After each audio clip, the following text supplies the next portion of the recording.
জান্নাতের সুসংবাদ। কাফিরদের সাথে মুসলমানদের যুদ্ধের প্রস্তুতি চলছিল।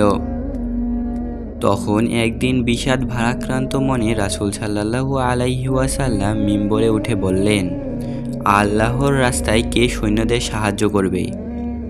রাসূলের মুখে এ কথা শুনে সবাই তখন নীরব। কেউ কোনো কথা বলছে না, সবাই এদিক ওদিক তাকাচ্ছেন। এমন সময় সবার নীরবতা ভেঙে উসমান রাদিয়াল্লাহু আনহু বললেন, হে আল্লাহর রাসূল, আমি 100 উট দেব এবং সেগুলোর প্রয়োজনীয় যাবতীয় জিনিসও দেব, এই প্রতিশ্রুতি দিলাম।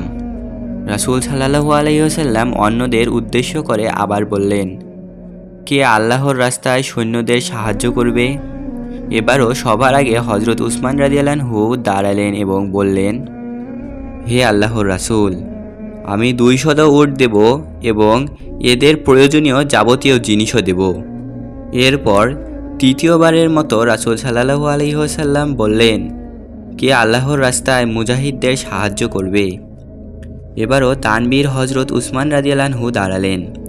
তিনি বললেন, হে আল্লাহর রাসূল, আমি 300 উট দেব আর প্রয়োজনীয় সকল জিনিস দেওয়ার প্রতিশ্রুতি দিচ্ছি।